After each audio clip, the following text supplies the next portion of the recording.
Բարև սիրելի բարեկամներ, բարև սիրելի հայրենակիցներ, ողջունում եմ բոլորիդ, բարի հանգստյան օր բոլորիդ եւ այսօր մեր ավանդական հյուրն է Տեր Սահակը, Տեր Սահակ, ողջունում եմ ձեզ։ Ողջույն բոլորիդ եւ ձեր հանդիսատեսին Լենդրուժյան եւ ձեզ։ Շնորհակալություն։ Տեր Սահակ, հա, վերջին անգամ բարձրաձայնել էր ճշմարտությունը Տեր Արամը, Տեր Արամին միացել էր Տեր Թադեն, ճիշտ է։ Եվ եւս մեկ հոգեվորական, որի անունը ցավոք սրտի ես մոռացել եմ, դուք հետո ինձ կհիշացնեք, բայց ճշմարտությունը այն է, որ 3 հոգեվորական արդեն 3 քահանա, եթե չեմ սխալվում, արդեն բարձրաձայնում են ճշմարտությունը, հա։ Եվ բայց ցավալի նորությունն էլ այն է, որ ասում են, որ մարդ են ուղարկել Տեր Արամի ետևից։ Խնդրեմ մանրամասնեք։ Եթե թույլ տաք, ես նախաղոթքով սկսեմ մեր այսօրվա եթերը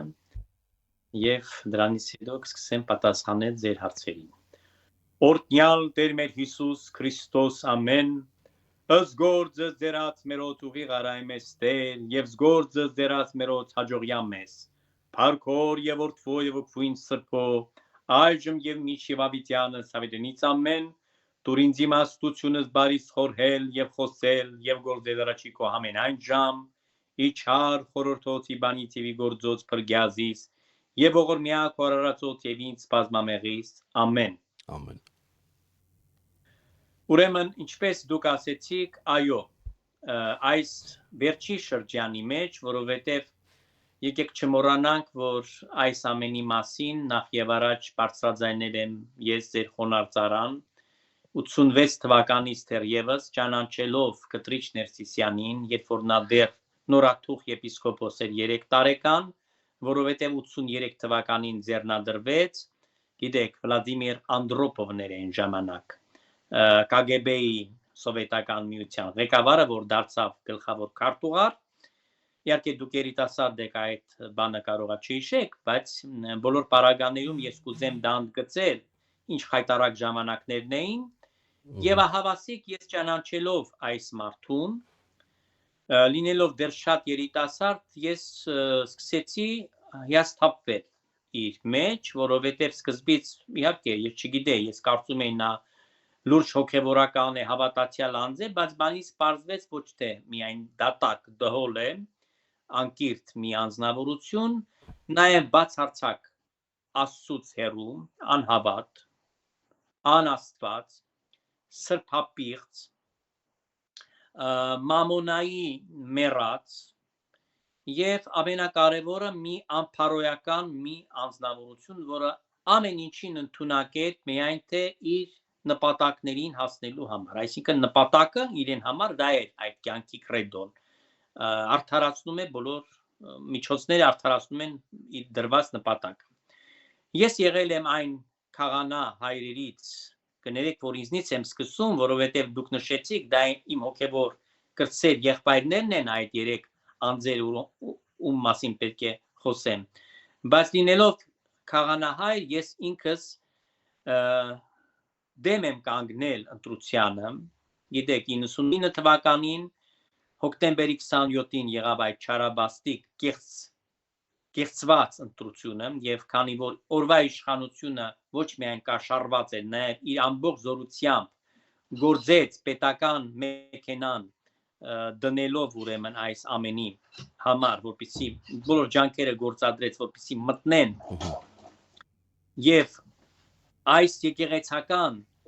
փաստորեն կանոնները խախտելով, գիտեք, որ դուրը մուտքի բաց էր ընտրության ժամանակ եւ ցանկացած մարդ մուտք էր գործում ու հեռանում տարածքից, այնտեղ գրոյուի ռուսական գեներալ կար, որը սպառնալիքներ էր հնչեցնում հենց եկեղեցու մեջ, մայր տաճարում։ Ահա։ Ուրեմն այդ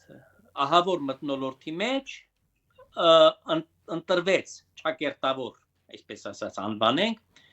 Կտրիչ Ներսիսյանը։ Մինչ այդ ահաբեկել էին Ներսես arczepiskopos Պոզապալյանին, մեր իրական տեխնացուին, որը պետք է բազմեր լուսավորչի գահին։ Եվ իհարկե ես ամբողջ շրջանում պայքարել եմ բոլոր ժամանակներում իր մասին, ես ամեն ժամանակ արել եմ հայտարարություններ, զրույցներ եմ ունեցել հավատացյալների հետ, ինչքան որ հնարավորություն եմ ունեցել, այն շրջանում չկար Wi-Fi, հրապարակային խոսքը հնարավոր չէր, եթե ասենք ինչ որ թերթից եւ այլն ինտերվյու կվերցնեն, դա ես իմ ասածը ամեն անգամ ասել եմ։ Բայց պիտի ասեմ ձեզ, որ ամենակարևոր պայքարը սկսվեց այն ժամանակ, երբ որ իհարկե եղավ հեղափոխություն, որովհետև այն ժամանակ ես արդյունավետ գտա, որ կարող ենք ինչ-որ մի նպատակին հասնել։ Եվ հավասիկ երևի իմ խոսքը ազդել է նաև այս ազնվագույն երիտասարդ հոգևորականների վրա։ Առաջինը իհարկե եղավ դրանց մեջ Տեր Արամ Քաղանան, որին միացել է Տեր Թաթեն եւ վերջերս էլ միացավ Տեր Տարոնը։ Այսինքն այսօր 3 քաչ քաղանաներ, որոնք ընդամենը հանեցին ջրի երես այն կեղտը, այն ամբարունակ վիճակը, որը տիրում է Մայրաթորում, որը տիրում է ամբողջ Հայաստանյաց Արաքելական Սուրբ Եկեղեցում։ Ինչ կմանրամասնեք այն մասին, որ մարդ են ուղարկել, հա? Եկեղեցի, եթե ճիշտ եմ ես հասկացա, հենց եկեղեցի այնտեղ որտեղ որ ծառայություն է մատուցում Տեր Արամը։ Գիտեք ինչ, նրանք Տեր Արամը նշել է, որ ինքը ստանում է սպառնալիքներ, ստանում է ահազանգեր, ստանում է տարբեր տեսակի ուրեմն, այդպես ասած, ուլտիմատումներ եւ այլն, որոնք գողական կամ խուլիգան շրջանակներ, որոնք հավաքագրված են Կտրիչ Ներսիսյանի կողմից, գիտեք, ինքը գործում է այդ մեթոդներով։ Նա հանցագործ է, նա պարզ հանցագործ է, ուղղակի եկեղեցական զգեստով հանցագործ է։ Մաֆիոզ է, բայց կաթողիկոսական վեհարի տակ ծվարած։ Եվ իհարկե ինքը նախ եւ առաջ հրավիրեց կարգապահական ժողով, ճակերտավոր, որտեղ անցած անգամ էինք ասում, թե այդ կարգապահական ժողովի գլուխը հանդիսանում է Նարկոման, այն խուլիգան Պլանքար Սամվելը։ Չարք եպիսկոպոս Արշակ Խաչատրյանը, հա? Եվ մյուսները, որ սարսափելի անձեր են, բոլոր անդամները փակ դռների առաջ, այսպես ասած, բան արեցին, ինչ որ այնտեղ մկների ժողով կազմակերպեց, որպեսզի տեսնան ինչ միջոցներ, ինչ լծակներ պիտի օգտագործեն Տեր Արամի դեմ, բայց նախքան այդ ուղարկել են այնտեղ լրտես շպիոն, մի քահանա, մի լնգուլաված, որը որ պետք է այնտեղ խառնակցությամբ զբաղվի, ոչ թե հոգևոր ծառայությամբ, ոչ թե պիտի գնար այնտեղ հոգևոր սնունդ մատակարարեր կամ իր առաքելությունը բերեր համայնքին եւ այդտեղ կարող եմ ընդգծել, որ համայնքը կանգնել է Տեր Արամի կողքին եւ ասել է, որ մենք չենք ցանկանում որևէ ուրիշ քահանա, Տեր Արամը մեր հովիվն է, նա պետք է այստեղ ծառայի մնա։ Այսինքն ինչ ուզեցել են փոխեն, հա, իրան հանեն, ուրիշ քահանա բերեն դնեն։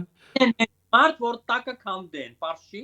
Ահա։ Տակից քանդեն, կարողա թունավորեն, այդ քահանան բարձա, մի թեկուս պատարակի, չգիտեմ, սկիհի մեջ ինչ որ մի բան կլցներ, կխառներ գինու մեջ, մի թույն, մի բան։ Ես ինչ իմանամ, իրանք ամեն ինչին ընդունակ են։ Դուք հասկանում եք, գործը ում հետ է։ Ում հետ է գործը։ Եթե Արշակը, այդ սատանան սպառնում է մահվամբ, ասում է, որ եթե դուք հանկարծ խելոք չմնաք, ես հաշվեհարդար կտեսնեմ։ Արշակը գլուխը պատին է տալի։ Դե փաստը մնում է փաստ, հասկանում եք։ Ո՞վ կարող է հոգևորականը տես բան ասի։ Դիվանապետը Մայրաթոր Սուրբ Էջմիածնին, ըստ իր կարգավիճակի երկրորդ մարդը կաթողիկոսից հետո, այդ դիվանապետ կոչվածն է։ Եվ ինքը փաստորեն ահաբեկիչ է այնտեղ, այն իմաստով, որ ահաբեկում է ազնիվ եւ նվիրյալ հոգևորականներին, որպեսզի հանկարծ սուս մնան եւ որևէ մեկը չհամարցակվի բարձրաձայնել ինչ որ մի հարց տնել։ Բայց դուք չեք կարծում, որ չբարձրաձայնող հոգևորականները նույնպես հոգևորական տեսանկյունից դավաճան են, հա? Հենց կրոնի դավաճանում են կրոնին։ Եթե դու անարդարությունը մարդկանց դավաճան անվանել եւ բոլորին պիտակավորել, որովհետեւ կան ազնիվ եւ նվիրյալ անձեր, ովքեր իրենց հոգևոր ծառայությունն են մատուցում իրենց համայնքներում, ում որ համակրում եւ սիրում է մեր սիրեցյալ ժողովուրդը, գուցե վախեցող են, գուցե իրենք վախենում են իրենց հարազատների համար եւ ապրում են Հայաստանում եւ գուցե պայմանները սուղ են, քանի որ կախված են ամեն ինչից Կտրիչ Ներսիսյանին, նա ստեղծել է մի սատանայական համակարգ։ Դիկտատուրա։ Գիտեք ինչ, ես իրան պիտի ասեմ։ Այս մարդը, որը իրեն անվանում է ամենայն հայոց կաթողիկոս, եթե լիներ այդպիսին, իրականում լիներ այդպիսին, եթե լիներ ամբից, առաքինի, բանիմաց, մակրակենցաղ, չգիտեմ, աղոթասեր, պահք պահող, ես չգիտեմ, ծոմ պահող մի լավ բարի պապիկ լիներ, բայց գործեր այն սրբապղծությունները, որոնք տեղի են ունեցել Մայրաթոր Սուրբ Էջմիածնում, մայր տաճարում, մենակ դրա համար պետք է արտաքսվեր եկեղեցուց եւ նզովվեր, նզովքի ենթարկվեր, ըստ առաքելական կանոնների։ Այո։ Փոխանցեմ ձեզ այդ պատմությունը, ես այս մասին ամենտեղ ամեն տաղավարից բարձրաձայնում եմ, որովհետև ես ուզում եմ ամբողջ հայությունը մինչև վերջի հայը այս մասին դասի, որ մարդիկ իմանան, թե եկեղեցուց ինչ է դարձել այս տականքը 26 տարվա մեջ ինքը ոչ թե մենակ խաղալիք սարքեց եկեղեցուց, նա այդ եկեղեցին արդեն այդքան այլասերեց, այդքան սրբապղծեց եւ փորձեց նույնիսկ Հիսուս Քրիստոսի մեր Տիրոջ Սուրբ եւ անմահ պատարագը կեղտոտել։ Մերոնը կեղտոտել։ Իսկ փոխանցեմ քիչ հետո այդ Խնդրեմ, հա, մանրամասները, որ ավելի լավ տեղեկանանք, էլի, ժողովուրդն էլ տեղեկանա այդ Մերոնի պատմությունը։ Այս մասին, որ գիտեք, ուղղակի դա շոկային է, մեր ժողովուրդը պետք է շատ քաջ գիտակցի, որ այստեղ կա նաև զուտ իրենց հոգևոր անվտանգության խնդիրն է նաև դրված, հոգևոր, քանի որ իրենց հոգևոր փրկության հետ կապ ունեցող հարց է։ Ուրեմն խոհարար մի տիկին կա Ռիմա անունով, որը երկար տարիներ աշխատում է ճաշարանում։ Ուրեմն Կտրիչ Ներսիսյանի հրամանով հանձնարարվում է այդ կնոջը, որտեղ որ խոհանոցում ճաշերը կերվեն, կպատրաստվեն ուտելիքները միաբանների համար, ուրեմն այնտեղ եփել Մերոնը։ Պատկերացնում եք։ Եվ ուրեմն գիշերով Եկեք մի հատ հերթով ճիշտ հասկանանք, Մերոնը իրավունք ունեն այնտեղ եփելու։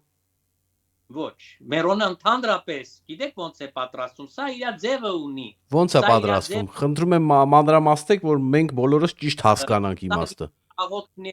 Աղոթքներով, սա բույսերից է այս Մերոնը։ Շատ լավ։ Հիմնականում բալասանն է, եւ այս բույսերի ուրեմն հատուկ ոնց որ ասած իր պարունակությունը ունի, նա պատրաստվում է, դա պատրաստում են եպիսկոպոսները, դա եպիսկոպոսների գործ է,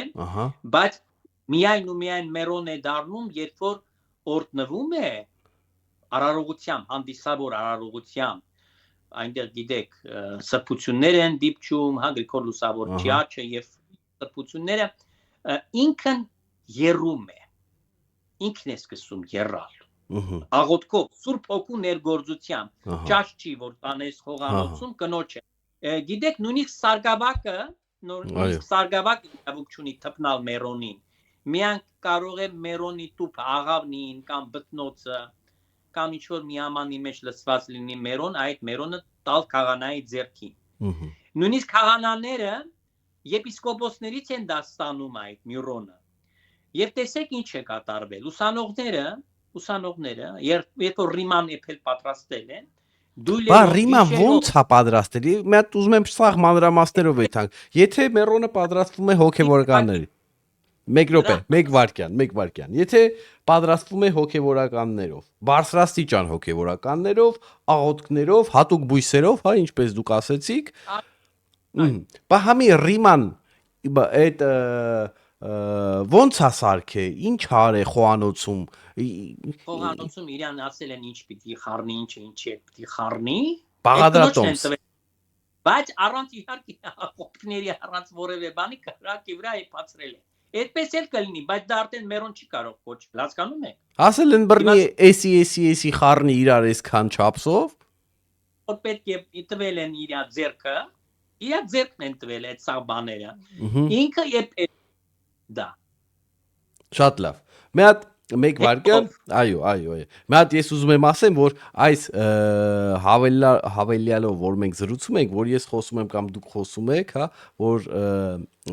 հավասարաչափ սկսում ենք խոսալ, ձենը սկսում է կտրվել, էլի, Տեր Սահակ ջան։ Հեսա մի վարկյան ես ասեմ ու դուք շարունակեք։ Որ ես ուզում եմ, որ լավ ընկալեմ, որովհետև շատ մարդիկ կան, որ չգիտեն մերոնը ոնց է պատրաստվում, օրինակ ես չգիտեի, տես դուք ասեցիք, ես իմացա։ Ուրեմն բռնում են, էսի լրիվ պղծություն է։ Բռնում են հոգևորականները տալիս են մերոնը, ավելի ճիշտ բաղադրատոմսը, մերոնը չէ, մերոն ոչ պատրաստ, այսինքն բաղադրատոմսը, այո, բաղադրատոմսերը տալիս են խոհարարին, ինքն էլ տանում է կուխնյա, սովորական մարդկային լեզվով ասենք, տանում է կուխնյա, այդ բաղադրատոմսով սկսում է խառնել ամեն ինչը որ պետք նա չափսերով, բռնում կրակի վրա երցնում է այն դեպքում, որ պետք է այդ ամեն ինչը արվեր եկեղեցիում, բարձր հոգևորականների ներքո, աղոթների ներքո պետք է պատրաստվի մերոնը։ Ես ուզում եմ, որ բոլորդ լավ հասկանաք, սրանք լրիվ կայֆավատ են ըլլում մեր ժողովրդի վրա։ Լրիվ, ոտից գլուխ։ Աստղապղծություն է, մեծագույն։ Եվ շարունակեմ ձեզ, հետո ես կբացատրեմ արդեն դրա աստվածաբանական, այսպես ասած, վտանգները, որոնք են, ինչի մեջ են ես դա տեսնում եւ ինչ ահազանգեր եմ այստեղից հնչեցնում։ Ուրեմն գիշերը հանձնարարվում է գիշերը, որտեղ առավոտը պիտի հանդիսատեսություն լինի, ժողովուրդը պետք է գա, հյուրերը, այդ մեծահարուստները, միլիարդատերները, արտասահմանից բան, եւ կապիկություն պիտի այնտեղ անեն Կտրիչ Ներսիսյանը եւ իր ավազակախումբը, հա, իր փոքրիկ խմբակը։ Ուրեմն դույլերով տանում են ուսանողներ, այն ուսանողներն են, ովքեր որ մտերիմ են Կտրիչ Ներսիսյանի, մտերմությունը հասկանում եք, իրենց անկողինն է կապում։ Լցնում են այս կաթսայի մեջ, հա, եկեղեցում դրված կաթսայի մեջ։ Եվ առավոտը արդեն այդ էփած չակերտավոր մերոնը իրականում ոչ մերոն, հեղուկ, ճաշ, չգիտեմ ինչ ասեմ։ Մի այլանդակ մի բան, անհասկանալի։ Պղծված մերոն։ Այո, պղծված։ Ուրեմն սկսում են այնտեղ իբրև թե այդ հանդիսավոր արարողությունը կատարել։ Սրբապղծություն է տեղի ունենում, որտեղ դիպչում են այդ արդեն կնոջ ձեռքով էփված, նույնիսկ կնոջ ձեռքը եթե կպել է արդեն պղծվում է։ Դուք հասկանում եք իրականությունի, նույնիսկ ոչ մենակ կնոջ, տղամարդու ձեռքն է եթե կպնի պղծված է, որովհետև այս մերոնը միայն իրավասությունը ունի քահանայական աստիճան ունեցող հոգևորական օգտագործել։ Չի կարող կինը վերցնել, հա, իր խողանոցի գործիքներով խառնել այնտեղ, չգիտեմ ինչ, լոշկաներով, չգիտեմ։ Բորշ սարքի էլի։ Այո։ Եվ ասենք դա մենք ծիծաղում ենք, բայց դա հավոտ մի երևույթ է, որից հետո այդ կապիկությունը որ տեղի է ունենում Էջմիածնում, Կտրիչ Ներսիսյանի համար ես ինչի եմ անվանում կապիկություն, որտեղ իր համար պետք է այդ պատրվակով մեծ գումարներ շորթել, չէ՞ որ հրավիրել է հյուրերի ինչի համար, որ փող բերեն տան իրեն։ Որից հետո գիտեք ինձ մի arczepiskopos ինչ փոխանցեց, ասես Տերայր, ասում եմ ես դրա մասին չգիտեի, դրա մասին տեղյակ են իր պալատական եպիսկոպոսները այդ խայտարակության մասին։ Իհարկե այդ ներսից այդ ինֆորմացիան դուրս եկավ։ Բայց ասում եմ ես նկատեցի, որ այդ ժամանակներում այդ հատվածում մերոնը ոնց որ ասես չէր վերջանում, ինչքան ուզում ենք, այդքան տալիս էինք։ Ես ենթադրում եմ, որ երբ որ հատում է ռիման էլի է երեփում։ Դա իհարկե իմ արդեն ենթադրությունն է, բայց սա ես նվում եմ այդ սրբազան հոր խոսքերի վրա, որ ինձ հետ կիսվեց։ Ասեց, որտեղ սովորական, այո, քիչ են տալիս, ես որպես քահանա շատ քիչ եմ միշտ ստացել։ Եվ կաթիլ մենք դողում ենք այդ մերոնի վրա, որովհետև դա իր չափը ունի։ Իսկ այս պարագայում ուզած չափ իրենք ստանում էին այդ մերոնը, որովհետև ձևը գտել է, կնիկը էփում է, ինքը տալիս է։ Դիվ երցրա բերտու մարդկանց։ Այո։ Հիմա այստեղ ես ուզում եմ մեր հանդիսատեսին բացատրել սրա ահավորությունը, ահավոր այս սրբապղծությունը։ Ուրեմն բոլոր ձեռնադրությունները, որոնք եղել են այս մյուրոնով, այսինքն ումը որ ձեռնադրել եւ օծել են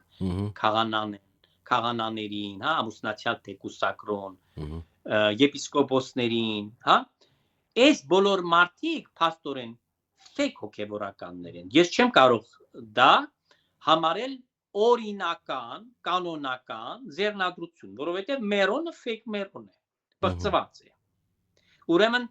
կասկածելի են այս ձեռնադրությունները։ Ուրեմն այս անձինք ովքեր են։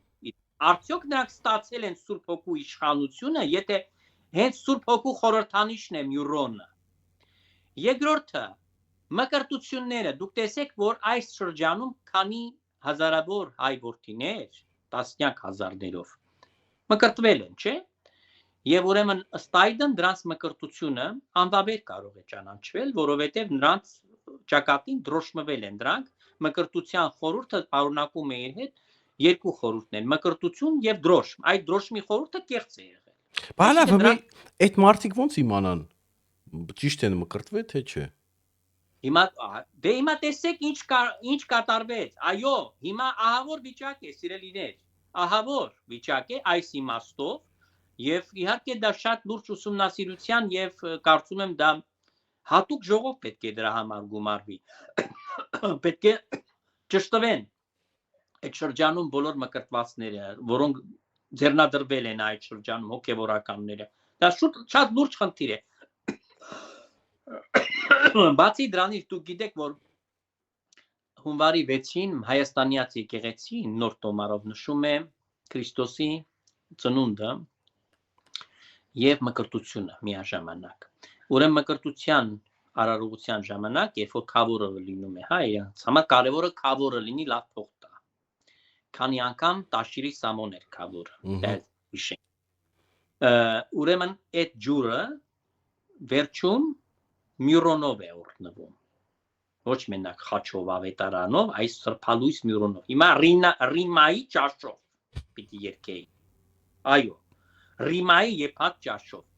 Ուրեմն պղծված է եղել։ Ուրեմն այն բոլոր հավատացյալները, ովքեր որ տարել են երկյուղով մոտեցել են այդ ջուրը եւ տարել են, որպեսզի այդ ջուրը օգտագործեն բժշկության համար, հա, ներս ընդունեն, սա սրբություն է վերջի վերջը։ Նա պղծվել է։ Նա կեղտոտած ջուր են տարել, կեղտոտած, որտեղ մերոնը կեղտոտել են։ Դուք հասկանում եք ինչ է տեղի ունեցել։ Բայց դա բավ չէ, Լենդրու ջան, նաև պետք է այստեղից եւս մեկ ահազանգ հնչեցնեմ։ Ուրեմն իր պալատական եպիսկոպոսները Կտրիշ Ներսիսյանի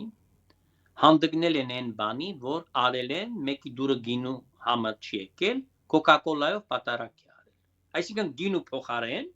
չէ՞ որ մենք բերում ենք բաղարջ հացը, առանց թթխմորի այդ որ նշխարք ենք ասում, հա։ Եվ անապատ գինի, սա է, որը որ ընծայվում է քահանայի կամ պատարակիչ հոգևորականի կողմից եւ Սուրբ Հոգով փոխարինվում է, դառնում է Քրիստոսի մարմինը, իսկ գինին արյունը, փրկչի։ Հիմա Կոկակոլան արյուն չի կարող դառնալ։ Այսինքն նրանք կեղտոտել են, պղծել են մեր Տեր Հիսուս Քրիստոսի սուրբ եւ անմեղ պատարակի խորհուրդը։ Այլասերել են։ Եվ ըստ այդմ ինչ է ստացվում։ Այն հավատացյալները, որոնք մասնակցել են այդպիսի պատարակների, որտեղ որ փոխարինվել է գինին այլ ինչ խմիչքներով, իսկ դրանից ես անում եմ հետևություն, որ կարող է մեկի քեֆով եղել է օրինակ Բեյլիսը, մյուս օգտագործել են բրենդին։ Չգիտեմ, մեկը կարող է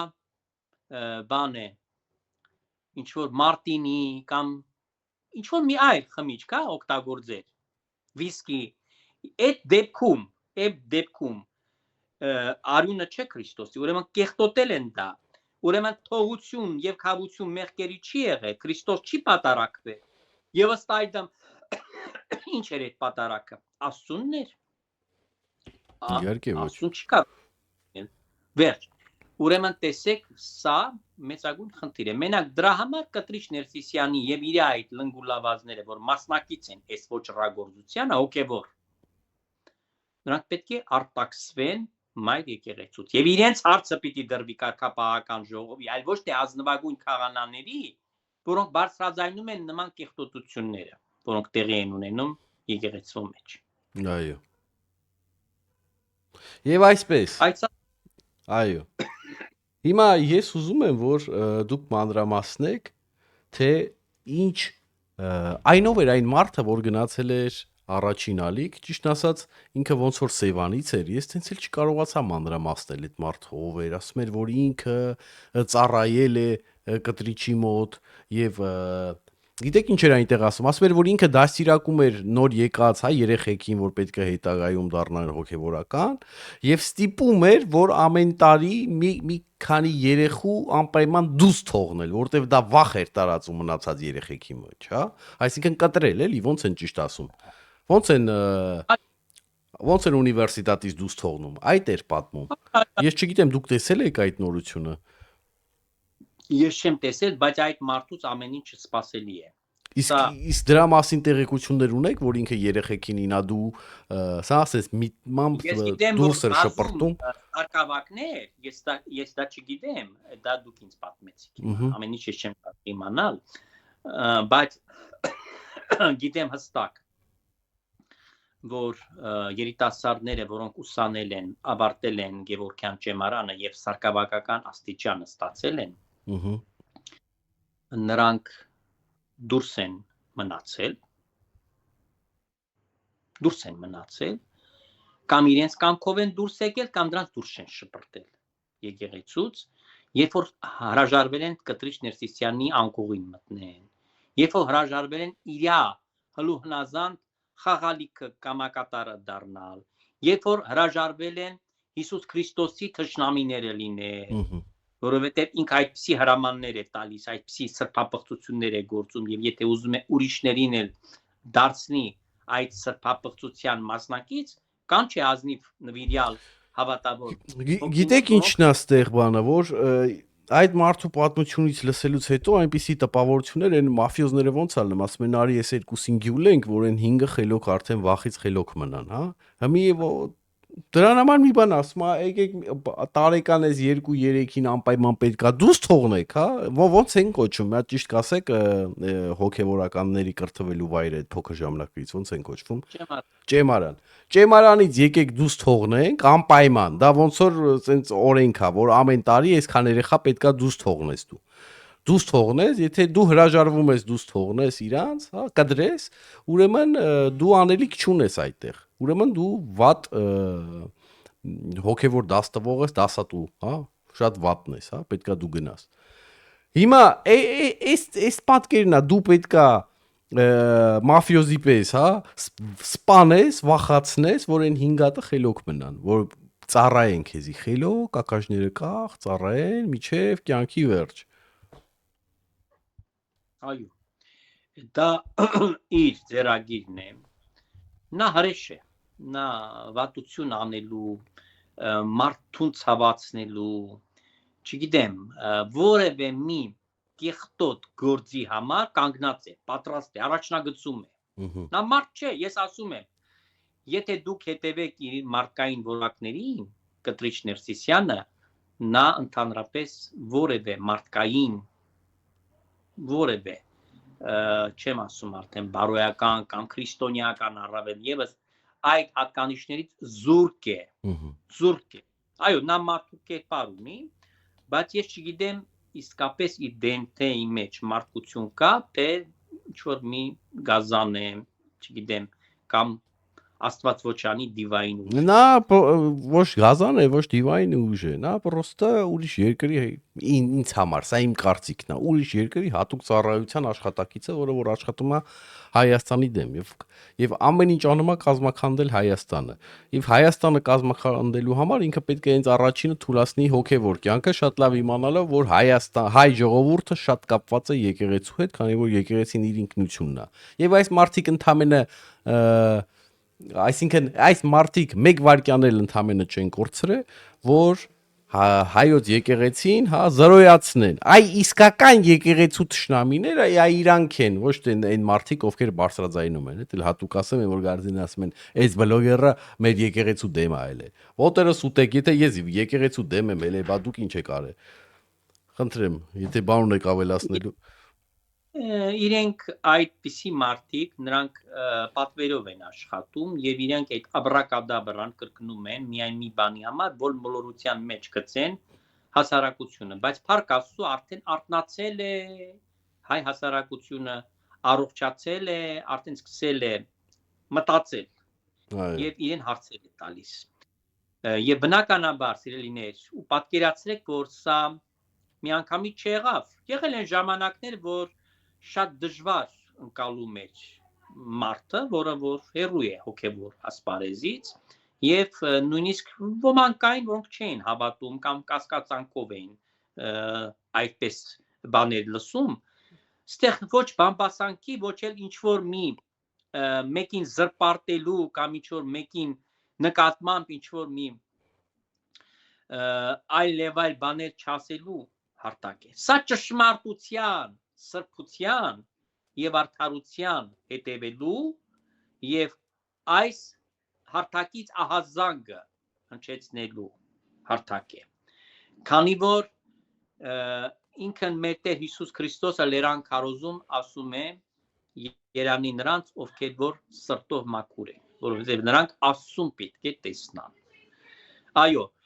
եթե մարդու մեջ, սրտի մեջ կա մաքրություն, եթե մարդը ազնիվ է, եթե եկել է եկեղեցին ամի նպատակով Աստծուն ծառայելու, իր հոգևոր կյանքը ապրելու, որովհետև հոգին պիտի փրկվենք, լենդրուշ, եւ մեր բոլոր հանդիսատեսներն ինչ եմ ուզում ասել։ Մենք բոլորս էլ հյուր ենք այս աշխարհում։ Մենք ապրում ենք ինչ որ մի ժամանակ, այդ նույնը մեզ հայտնի չէ, թե որքան է մեզ Տերը նվիրում այդ ժամանակը ապրելու այս կյանքով եւ հեռանալու են գնանք հավերժության մեջ։ Ուրեմն պիտի մենք երկյուղով լինենք, պետք է սիրով լինենք, մենք ես մյուսի նկատմամբ հարգանքով լինենք։ Բայց եթե այս ամենի հիմքը կեղտոտած է, սրբապղծված է, չէ՞ որ այնտեղից պիտի այդ աղբյուրը բխի արդարության, մաքրության, Այո։ հավատի, միասնության, այո, բայց եթե դա չկա, մարդիկ փաստորեն ծարավ գալիս են անոթի հոգևոր իմաստով եւ վերադառնում են նույն ձևի։ Իդեպ Տեր Սահակ, ձեր հասցեին էլ են, չէ, բազմաթիվ մեղադրանքեր հնչում, որ Տեր Սահակը լավ չի խոսում, Տեր Սահակը վատ բառեր է օգտագործում եւ այլն եւ այլն։ Ես հանուն արդարության էլի, մենք էլ պետք է մեր հերթին մեր պատասխանը տանք, որ մարդիկ չիմանան, որ ինքան որ կարան մեղադրանքներ հնչեցնել, սենց ասի գնա։ Վերջերս Աշկովը սնգա, որ ինչ որ գրություններ, հա, թե խոսակցություններ հրատարակվե, որտեղ որ հոգևորականները իրանք իրար մեջ ընդ հայոյանքներով են խոսում, կամ սենց լավ ասեմ, որ լավ ընկալելի լինի ժողովրդի համար, քֆուր, քյաֆարով, հա, խոսում են իրար հետ։ Այս հետո ձեզ են արուն կպցնում։ Ինչ մանրամասներ գիտեք այդ դրա մասին դուք։ Ես հիմա կասեմ, նախ արձագանքեմ ձեր ասացին, ուրեմն ով որ ասում է գլուխը պատովն է տվել առաջին հերթին, բոլորին ասել դա, ուշադիր թող լսեն ինձ։ Ես երբևիցե հայոյանքներ կամ որևէ մի անպատկառ խոսք հարթակից չեմ հնչեցրել։ Օգտագործել եմ զուտ գրական բառեր։ Պորնիկ բառը դա գրական բառ է, որը օգտագործվում է նաև Աստվածաշունչ մատյանի մեջ։ Հետևաբար Տեր Սահակը երբեք Վարդան Ղուկասյան չէ, որը իրեն թույլ է տալիս հարթակից ավելորդ խոսքեր։ Ես հասկանում եմ ինչի համար է նա թույլ տալիս, որովհետև նա ինքն խոստովանում էր, որ եկեղեցուն չի հավատում, Աստծուն եւ այլն։ Ես աստվածավախ մարդ եմ եւ երբևիցե ինձ թույլ չեմ տա որևէ նման խոսքեր օգտագործել նամանավանդ հրապարակայինը հարթության մեջ, բայց սուր գնահատական տալու համար եւ ավելի աշխուժ դարձնելու, ավելի ուշադրությունը սևեռելու տվյալ արատավոր երևույթի վրա, այո, մեկ-մեկ թույլ եմ տալիս ինձ ավելի գրական նորից, կրկնում եմ, ավելի սուր, այսպես ասած, արտահայտություններ ունենամ։ Ինչ վերաբերում է այս բանի մասին, ուրեմն դա ժողովին է լինում, ժողովը տեղի է ունենում Արագածոտ թեմում։ Այդ թեմի առաջնորդը ոչ այլ ոք այն անձն է, որը զորով շարով ղրգում է քահանաներին եւ իրենց ընտանիքի անդամներին եւ մտերիմներին ձրի առանց վարձ ստանալու ցույցերին մասովկա, հա, գլխականակը ապահովելու։ Մկրտիչ չեպիսկոպոս Պրոշյան, այն եպիսկոպոսն է, որը Տեր Օշի քահանայի, որը քֆուրներով, անեծքներով, խուլիգան խոսքերով խոսում է Տեր Արամի եւ իր ընտանիքի բոլոր անդամների մասին եւ իրենց բոլորին ուրեմն կեղտի ցեխի հետ էր հավասարեցնում եւ այդ նույն եպիսկոպոս կոչվածը թեմակալ առաջնորդը ձայն ոչ միայն չի հանել, այլ նաեւ ողջունել է եւ ասել է ամեն մարդ իրավունք ունի իր ազատ արտահայտելու իրավունքը, քանի որ նա հանդիսանում է իր աներձակը։ Լսեք ուշադիր։ Նույն ուխտադրուժ սրիկան տականքը այդ Տեր Մկրտիչ Պրոշյանն է, որը ամուսնացած է ապօրինի ձևով, քանի որ կուսակրոն է, ուրեմն Տերոշի քահանայի քրոջ վրա։ Եվ այդ կապը, որը դրանց մեջ ընտանեկան այդ գաղտնիքը որ կա, արտոնություն է շնորհել, որ Տերոշին ինչ ուզենա ասի, անի, ոնց ուզենա իրեն պահի այնտեղ, քֆուր քյաֆարով խոսա, երեխաների հասցեին է քֆուրտայ։ Առհասարակ հոգևորականը չի կարող նման արտահայտություններ ունենալ։ Ժողովի ժամանակ են արել եւ մենակ էլ չեն արել։ Իրար քաշքշել են, իրար տփել են։ Եվ գիտեք, դա ինձ պատմել են նաև Նավասարդ Կճոյանի թեմում քահանաները, երբ որ գնում են դուրսը արարողությանը, եւ այնտեղ գումար են վաստակում, որտեղ դրանք ավելի շատ վազում են գումար վաստակելու, քան թե ինչ որ մխիթարելու, քան թե չգիտեմ ինչ որ մի իրենց հոգեվոր առաքելությունը բերելու կամ սփոփանքը բերելու, ասենք հարազատների նչացյալների կամ չգիտեմ տունորտնեկի պարագայում եւ այլն մարդկանց մեջ հավատքը ամրացնելու, դարմանելու, իրենց նաև մտահոգող հարցերին պատասխանելու, երբ որ գալիս են իրար մեջ պիտի բաժանվեն այդ գումարը եւ շատ անգամ լինում է որ չեն կիսում այդ գումարը եւ իրար ոչ մենակ հայացքներով են խոսում, նաև իրար քաշքշում են։ Ուրեմն ով որ ասում է ինձ որևէ այստեղ մեղադրանք, թող գլուխը պատով գնա տա։ Սկզբից հանենք ձեր այդ սիրելի ճակերտավոր չհոգևորականների աչքի միջի